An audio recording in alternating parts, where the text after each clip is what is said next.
물레방아, 나도향. 덜컹덜컹 홈통에 들었다가 다시 쏟아져 흐르는 물이 육중한 물레방아를 번쩍 쳐들었다가 쿵 하고 확 속으로 내던질째 모순들의 콧소리는 허연 곁가루가 켜켜 앉은 방앗간 속에서 정승스럽게 들려나온다. 쏴, 쏴, 쏴. 구슬이 되었다가 은가루가 되고 대줄기같이 뻗치었다가 다시 쾅쾅 쏟아져 청룡이 되고 백룡이 되어 용솟음쳐 흐르는 물이 저쪽 산모퉁이를 심리나 두고 돌고 다시 이쪽들 복판을 오리쯤 꿰뚫은 뒤에 이 방언이가 사는 동네 앞 기슭을 스쳐 지나가는데 그 위에 물레방아 하나가 놓여 있다. 물레방아에서 들여다보면 동북간으로 큼직한 마을이 있으니 이 마을이 가장 부자요. 가장 세력이 있는 사람으로 이름을 신치규라고 부른다. 이 방원이라는 사람은 그 집에 막살살이를 하여가며 그의 땅을 경작하여 자기 아내와 두 사람이 그날그날을 지내간다. 어떠한 가을밤 유난히 발이 닳은 고요한 이 촌을 한적하게 비칠 때 그 물레방앗간 옆에 어떠한 여자 하나와 어떤 남자 하나가 서서 이야기를 하는 소리가 들렸다. 그 여자는 방원의 아내로 지금 나이가 22살. 한창 정열에 타는 가슴으로 가장 행복스러울 나이의 젊은 여자요. 그 남자는 50이 반이 넘어 인생으로서 살아올 길을 다 살고서 거의 쇠멸의 구렁이를 향하여 가는 늙은이다. 그의 말소리는 마치 그 여자를 달래는 것 같이 예, 내 말이 조금도 그럴 것이 없지. 쇳내 할멈에게도 자세한 말을 들었을 터이지만은 너 생각해보아라. 내가 허락만 하면 무엇이든지 내가 하고 싶다는 것은 내가 전부 해줄 터이니 말이야. 그까짓 방언이 녀석하고 내가 몇백 년 살아야 언제든지 막실구석을 면하지 못할 터이니 허허. 사람이란 젊어서 호강해보지 못하면 평생 호강 한번 하여보지 못하고 죽을 것 아니냐. 내가 말하는 것이 조금도 잘못하는 것이 없느니라. 대강 너의 말을 쇳내 할멈에게 듣기는 들었으나 그래도 너에게 한번 바로 대고 듣는 것만 못해서 이리 만나자고 한 것이다. 너의 마음은 어떠냐? 어디 내 앞이라고 조금도 어떻게 알지 말고 이야기해봐. 응? 이 늙은이는 두말할 것 없이 신치규다. 그는 탐욕스러운 눈으로 방언의 계집을 들여다보며 한 손으로 등을 두드린다. 새침한 얼굴이 파르족족하고 기다란 눈썹과 검푸른 두 눈 가장자리의 예쁜 입, 뾰로통한 뺨이며 콧날이 오똑한 데다가 후리후리한 키에 떡 벌어진 엉덩이가 아무리 보더라도 무섭게 이지적인 동시에 또는 창부형으로 생긴 여자이다. 계집은 아무 말 없이 서서 짐짓 부끄러운 태를 지으며 매혹적인 웃음을 생긋 웃고는 고개를 돌렸다. 그 웃음이 얼마나 짐승 같은 신치귀의 만족을 사게 되었으며 또는 마음을 충동시켰는지 희끗희끗한 수염이 거의 계집의 뺨에 닿도록 더 가까이 와서 응? 왜 대답이 없니? 부끄러워 그러니? 그렇게 부끄러워할 일은 아닌데 하고 계집의 손을 잡으며 손도 이렇게 예쁜 줄은 여태까지 몰랐구나. 참 분결 같다. 이렇게 얌전히 생긴 애가 방언 같은 천한 놈의 계집이 되어 일평생을 그대로 썩는다는 것은 너무 가엾고 아깝지 않냐 얘. 계집은 몸을 돌리려고 하지도 않고 영감이 하는 대로 내버려두며 눈으로 땅만 내려다보고 섰다가 가까스로 입을 떼는 듯 하더니 제 말이야 모두 쇳내 할멈이 여쭈었지요. 저에게는 너무 분수에 과한 말씀이니까요. 온 천만의 소리를 다 하는구나. 그게 무슨 소리냐? 너도 알다시피 내가 너를 장난삼아 그러는 것도 아니겠고 후사가 없어 그러는 것이니까 네가 내 아들이나 하나 낳아주렴. 그러면 내 것이 모두 내 것이 되지 않겠니? 자, 그러지 말고 오늘 허락을 하렴. 그러면 내일이라도 방언이란 놈을 내쫓고 너를 불러들일 터이니. 어떻게 내쫓을 수가 있어요? 그것이 그리 어려울 것이 무엇이니? 내가 나가라는데 제가 나가지 않고 베길 줄 아니? 그렇지만 너무 과하지 않을까요? 무엇? 저런 생각을 하니까 내가 이 모양으로 이때까지 있었지. 어떻단 말이냐. 그런 것은 조금도 염려하지 말고. 자, 또 내 서방에게 들킬라. 어서 들어가자. 먼저 들어가세요. 왜? 남이 보면 수상히 알게요. 무얼 나하고 가는데 수상히 알게 무어야. 어서 가자. 계집은 천천히 두어 걸음 따라가다가 영감 하고 무춤하고 서 있다. 왜 그러니? 계집은 다시 말이 없이 서 있다가 아니에요 하고는 먼저 들어가세요 하며 돌아선다. 영감이 간이 달아서 계집의 손을 잡으며 가자. 집으로 들어가자. 그의 가슴은 두근거리는지 숨소리가 잦아진다. 계집은 손을 빼려 하며 점잖으신 어른이 이게 무슨 짓이에요 하면서도 그의 몸짓에는 모든 것을 허락한다는 뜻이 보였다. 영감은 계집의 몸을 끌어안더니 방앗간 뒤로 돌아들어섰다. 계집은 영감 가슴에 안겨서 정욕이 가득한 눈으로 그를 보면서 영감 말 한마디 하고 침 한 번 삼키었다. 영감이 거짓말은 안 하시지요? 아니, 그의 말은 떨리었다. 계집은 영감의 팔을 한 손으로 잡고 또 한 손으로는 방앗간 속을 가리켰다. 저리로 들어가세요. 영감과 계집은 방앗간에서 2, 30분 후에 다시 나왔다. 사흘이 지난 뒤에 신치규는 방원이를 자기 집 사랑마당 앞으로 불렀다. 예. 방원은 상전이라 고개를 숙이고 네, 공손하게 대답을 하였다. 내가 그간 내 집에서 정성스럽게 일을 한 것은 고마운 일이지만은 점장과 주자를 빼면서 신치규는 말을 꺼내었다. 방원의 가슴은 이 많은이라는 말 뒤에 이어질 말을 미리 깨달은 듯이 온 전신의 피가 가슴으로 모이는 듯하더니 다시 터럭이라는 터럭은 전부 거꾸로 일어서는 듯하였다. 오늘부터는 우리 집에 사정이 있어 그러니 내 집에 있지 말고 다른 곳에 좋은 곳을 찾아가 보아라. 아무 조건도 없다. 또한 이곳에서도 할 말이 없다. 죽으라고 하면 죽는 신용이라도 해야 하는 것이다. 주인은 돈 가지고 사람을 사고 팔 수도 있는 것이다. 방원은 가슴이 답답하였다. 자기 혼자 몸 같으면 어디 가서 어떻게 빌어먹더라도 살 수가 있지만은 사랑하는 아내를 구해갈 길이 막연하다.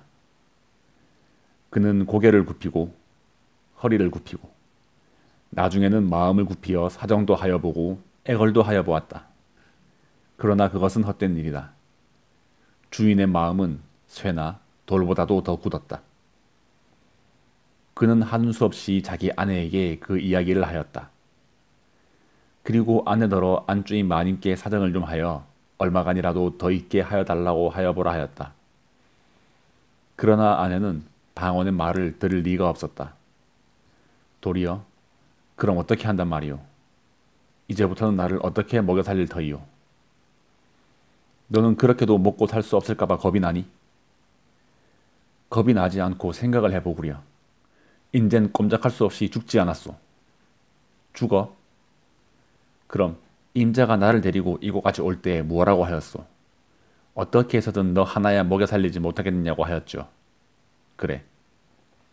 그래. 얼마나 나를 잘 먹여 살리고 나를 호강시켰소. 여태까지 이태나 되도록 끌고 돌아다닌다는 것이 남의 집 행랑이었죠. 예, 그것을 내가 모르고 하는 말이냐. 내가 하려고 하지 않아서 그렇게 된 것이냐. 차차 살아가는 동안에 무슨 일이든지 생기겠지. 설마 요대로 늙어 죽기야 하겠니? 듣기 싫소. 뿔 떨어지면 구워 먹지 어느 천년에. 방원이는 가뜩이나 내어쫓기고 화도 나는데 계집까지 그리 하니까 속에서 여러가 치밀어 올라왔다. 이 육실을 하고도 남으련 왜 남의 마음을 글컹거리니? 왜 사람에게 욕을 해? 이년아, 욕 좀 하면 어떠냐? 왜 욕을 해? 계집이 얼굴이 노래지며 대든다. 인연이 바락인가? 누가 발약이야. 계집년 하나 건사 못하는 위인이 계집 보고 욕만 하고 한 게 무어야. 그래, 은가락지 은빈 하나 한 벌 사주어 보았어. 내가 임자하자고 하는 대로 하지 않은 것은 없지. 이년아, 은가락지 은비녀가 그렇게 가고 싶냐? 이 더러운 년아. 무엇이 더러워? 너는 얼마나 정한 놈이냐? 계집의 입속에서는 놈소리가 나오기 시작한다. 이년 보게. 누구더러 놈이래. 하고 손길이 계집의 낭자를 휘어잡더니 그대로 집어들고 두어 번 주먹으로 등줄기를 후리었다. 이 주릿대를 안길련. 발길이 엉덩이를 두어 번 지르니까 계집은 그대로 거꾸로 졌다가 다시 일어났다. 풀어에 뜨린 머리가 치렁치렁 끌리고 실룩한 눈에는 도끼가 섞이었다. 왜 사람을 치니 이놈? 죽여라 죽여. 어디 죽여보아라 이놈. 나 죽고 너 죽자. 하고 달려드는 계집을 후려서 거꾸로 들이고서 이 년이 죽으려고 기를 쓰나. 방언이가 계집을 치는 것은 그것이 주먹을 가지고 하는 일종의 농담이다. 그는 주먹이나 발길이 계집의 몸에 닿을 때 거기에 얻어맞는 계집의 살이 아픈 것보다 더 찌르르하게 가슴 한복판을 찌르는 아픔을 방언은 깨닫는 것이다. 홧김에 계집을 치는 것이 실상은 자기의 마음을 자기의 이빨로 물어뜯는 것이나 다름이 없는 것이다. 때리는 그에게는 몹시 애처로움이 있고 불쌍함이 있는 것이다. 그러나 자기의 화풀이를 받아주는 사람은 아직까지도 계집밖에는 없었다. 제일 만만하다는 것보다도 가장 마음 놓고 화풀이할 수 있습니다. 싸움한 뒤 하루가 못되어 두 사람이 베개를 나란히 하고 서로 꼭 끼고 잘 때에는 그렇게 고맙고 그렇게 감격이 일어나는 위안이 또다시 없습니다. 계집을 치고 화풀이를 하고 난 뒤에 다시 가슴을 애는 듯한 후회와 더 뜨거운 포옹으로 위로를 받을 때에는 두 사람 아니라 방언에게는 그만큼 힘있고 뜨거운 믿음이 또다시 없는 까닭이다. 계집은 일부러 소리를 높여서 꺼이꺼이 운다. 온 마을 사람이 거의 귀를 기울였으나 또 사랑 싸움을 하는군 하고 도리어 그 싸움을 부러워하였다. 옆집 젊은 것이 와서 싱글싱글 웃으면서 들여다보며 이제 그만두라고 하며 말리는 신용을 한다. 동네 아이들만 마당 앞에 쭉 늘어서서 눈들이 둥글해서 구경을 한다. 그날 저녁에 방원은 술이 얼근하여 돌아왔다. 아까 계집을 차던 마음은 어느덧 풀어지고 술로 흥분된 마음에 그는 계집의 품이 몹시 그리워져서 자기 아내에게 사과를 할 마음까지 생기었다. 본시 사람이 좋고 마음이 약하고 다정한 그는 무식하게 자라난 까닭에 무지한 짓을 하기는 하나 그것은 결코 그의 성격을 말하는 무지함이 아니다. 그는 비척거리면서 집으로 향하는 길에 개슴츠레하게 풀린 눈을 스르르 내리감고 혼자 소리로 빌어먹을 놈, 나가라면 나가지 무서운가? 제 집 아니면 살 곳이 없는 줄 아는 게로군. 되지 않게 다 무엇이냐? 돈만 있으면 제일이냐 이놈. 내가 그러다가는 이 주먹 맛을 언제든지 몰라. 그대로 곱게 되질 줄 아니? 하고 개천 하나를 건너뛴 후에 돈이 무엇이냐? 한참 생각하다가 에휴 한숨을 쉬고 나서 돈이 사람을 죽이는구나. 돈. 사람 나고 돈 났지. 돈 나고 사람 났니? 또 징검다리를 비척비척하고 건넌 뒤에 고 베라먹으려니 왜 그렇게 포다를 부려서 장부의 마음을 긁어놓아. 그의 목소리에는 말할 수 없이 다정한 맛이 있었다. 그는 자기 계집을 생각하면 모든 불평이 쓰러지는 듯 숙였던 고개를 쳐들어 하늘을 보면서 저도 고생은 고생이지 하고 다시 고개를 숙인 후 내가 너무해. 너무 그럴 게 아닌데. 그는 자기 집에 와서 문고리를 붙잡고 잡아 흔들면서 예, 자니? 자? 그러나 대답이 없고 캄캄하다. 인연이 어디를 갔어? 그는 문짝을 깨어지라 하고 닫힌 후에 다시 길거리로 나와 그 옆집으로 가서 여보 아주머니, 우리 집 색시 어디 갔는지 보았소? 밥들을 먹던 옆에 집 내외는 어디서 또 취했소 그려. 애 어머니가 아까 머리 단장을 하더니 저 방앗개로 갑디다. 방앗개로? 네. 빌어먹을 년. 방앗개로는 무얼 먹으러 왔누? 다시 혼자 방아를 향하여 가면서 혼자 중얼거린다. 그는 방앗간을 막 뒤로 돌아서자 신치규와 자기 아내가 방앗간에서 나오는 것을 보았다. 아. 그는 너무 뜻밖의 일이므로 아무 말도 하지 못하고 그대로 한참이나 멀거니 서서 보기만 하였다. 그의 눈에서는 쌍심지가 거꾸로 섰다. 열이 올라와서 마치 주홍을 칠한 듯이 그의 눈은 붉어지고 번개 같은 광채가 번뜩거리었다. 그는 한참이나 사지를 떨었다. 두 이가 서로 맞춰서 달그락달그락 하여졌다. 그의 주먹은 부서질 것처럼 단단히 쥐어졌었다. 계집과 신치규는 방언이 와 선 것을 보고는 처음에는 조금 간담이 서늘하여졌으나 다시 태연하게 내려앉혔다. 일이 이렇게 되었음에 할 대로 하라는 뜻이다. 방언은 달려들어서 계집의 팔목을 잡았다. 그리고 이를 악물고 부르르 떨었다. 나는 내가 이럴 줄은 몰랐다. 계집은 무얼 이럴 줄 몰라 하며 파란 눈을 흘겨보더니 나중에는 별꼴을 다 보겠네. 으레 그런 줄을 인지 알았나? 놔요. 왜 남의 팔을 잡고 요 모양이야? 오늘부터는 나를 당신이 그리 함부로 하지는 못해요. 더러운 녀석 같으니. 계집이 싫다고 그러면 국으로 물러갈 일이지. 이게 무슨 사내답지 못한 일이야. 놔요. 팔을 뿌리쳤으나 분노가 전신에 가득 찬 그는 그렇게 쉽게 손을 놓지 않았다. 예, 내가 이것이 정말이냐? 정말 아니고 비싼 밥 먹고 거짓말할까? 내가 참으로 환장을 하였구나. 아니 누구더러 환장을 했대? 온 기가 막혀 죽겠지. 놔요, 놔. 왜 추근추근하게 이 모양이야? 놔. 하고서 힘껏 뿌리치는 바람에 계집의 손이 쑥 빠지었다. 계집은 손목을 주무르면서 얌상맞게 돌아섰다. 이때까지 이 꼴을 멀찍이서 보고 있던 신치규는 두어 발자국 나서더니 기침 한 번을 서투르게 하고서 예, 내가 술이 취했으면 일찍 들어가 자든지 할 것이지 웬 짓이냐. 내 눈깔에는 아무것도 보이는 것이 없단 말이냐.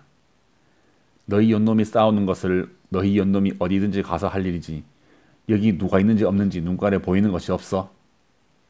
짐짓 소리를 높여 호령을 하였다. 엣 괘씸한 놈. 눈깔을 부라리었다. 방원은 한참이나 쳐다보고서 말이 없었다. 생각대로 하면 한 주먹에 때려눕힐 것이지만은 그래도 그의 머릿속에는 아까까지의 상전이라는 관념이 남아있었다. 번갯불같이 그 관념이 그의 입과 팔을 얽어 놓았다.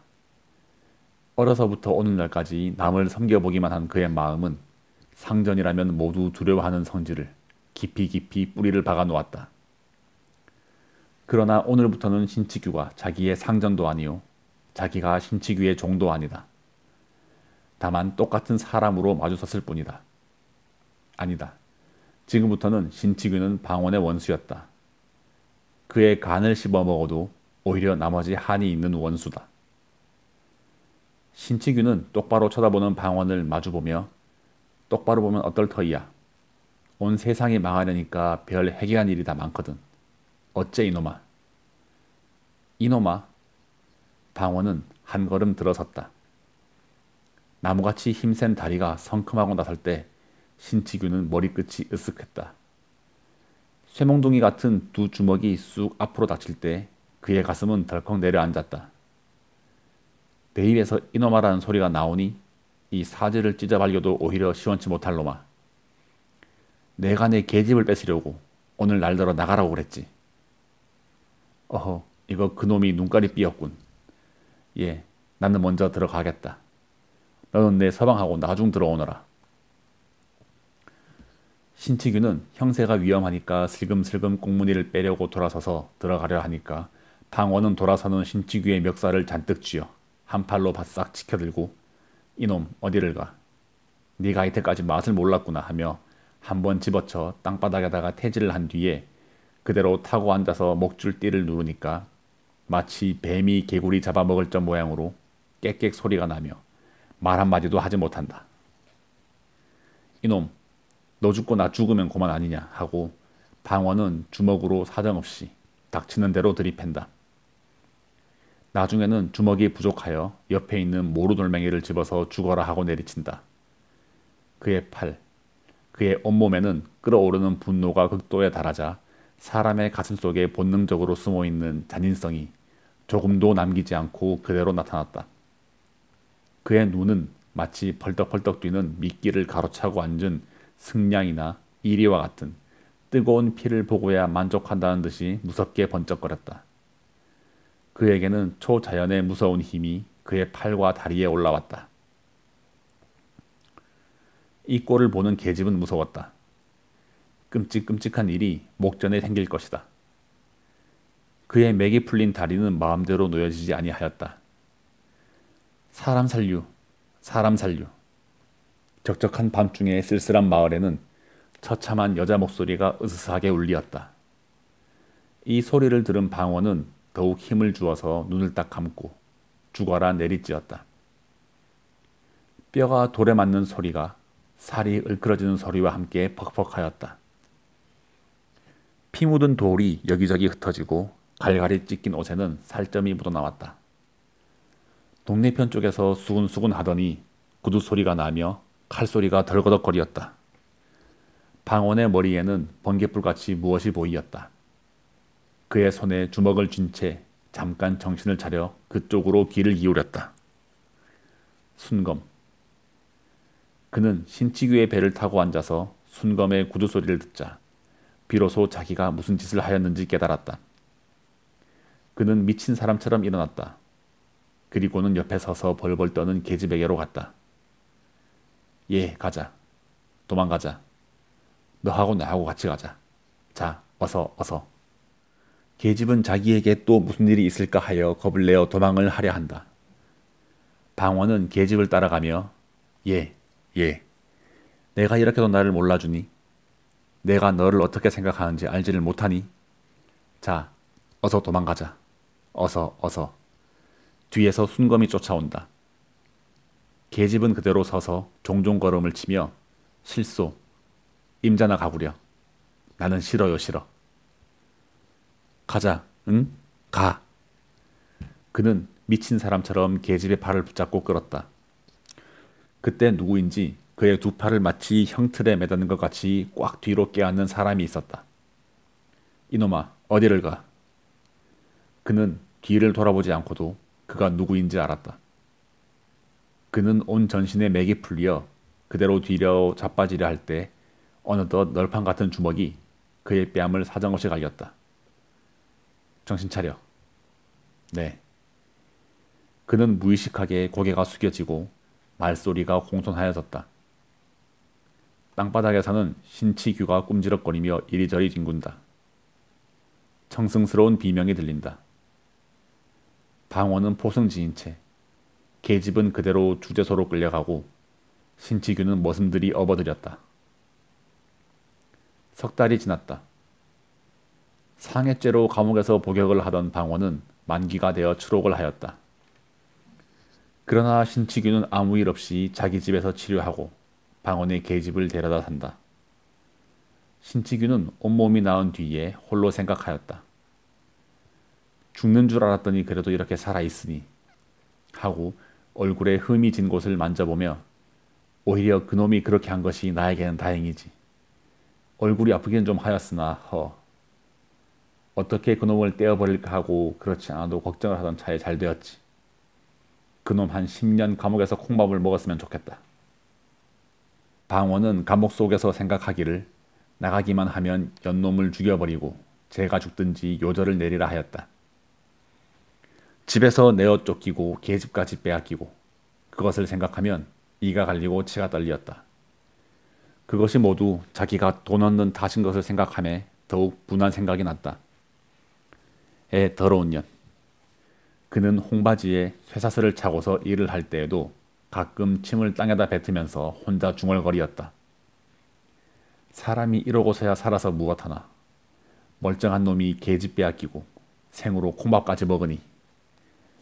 그가 감옥에서 나올 때에는 감옥소를 다시 한번 둘러보고 내가 여기서 마지막으로 목숨을 잃어버리든지 그렇지 않으면 내가 내 손으로 내 목을 찔러 죽든지 무슨 요정이 날 것을 생각하고 다시 온몸에 힘을 주고 씁쓸한 웃음을 지었다. 그는 200리나 되는 길을 걸어서 계집이 사는 촌에를 왔다. 그러나 아무도 그를 아는 척하는 사람이 없었다.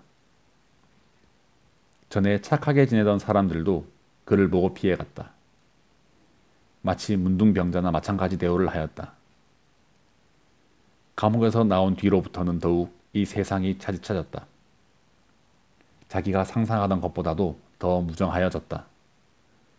그는 하는 수 없이 밤이 될 때까지 그 근처 산속으로 돌아다녔다. 그래서 깊은 밤에 촌으로 내려왔다. 그는 그 방앗간을 다시 지나갔다. 석 달 전 생각이 났다. 자기가 여기서 잡혀갔다는 것을 생각할 때 더욱 억울하고 분한 생각이 치밀어 올라왔다.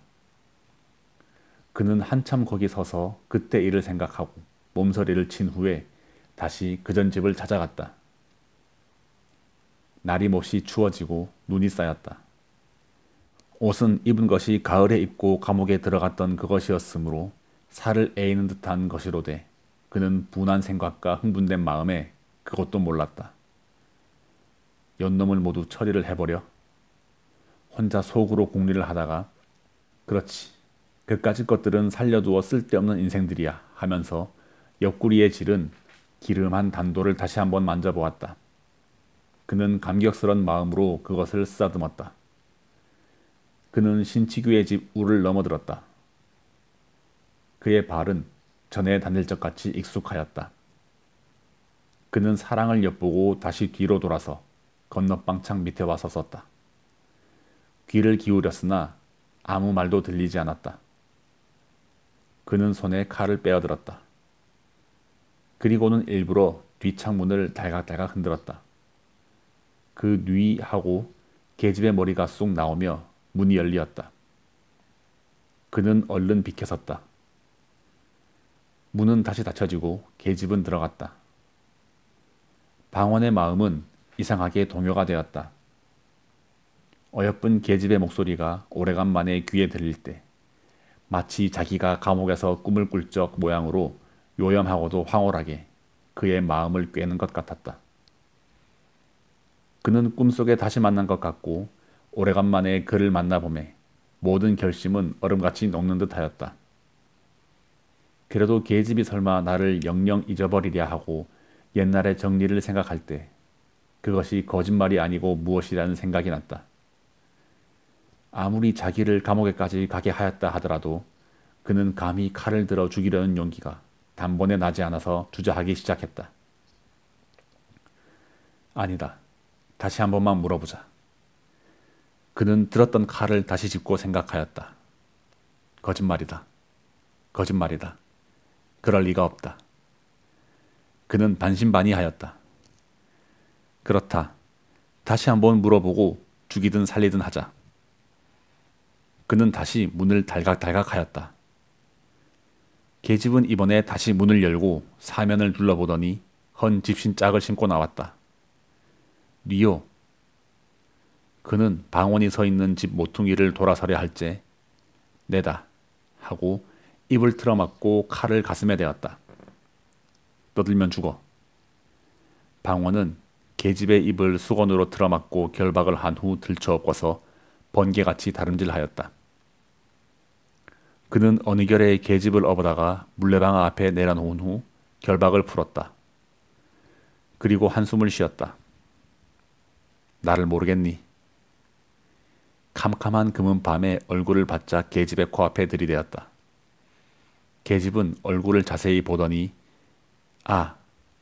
소리를 지르더니 뒤로 물러섰다. 조금도 놀랄 것이 없다. 오늘 네가 내 말을 들으면 살려줄 것이오. 그렇지 않으면 이것이야. 하고 시퍼런 칼을 들이대었다. 계집은 다시 태연하게 말요? 임자의 말을 들을 것 같으면 벌써 들었죠. 이때까지 있겠소. 임자도 남의 마음을 알지요.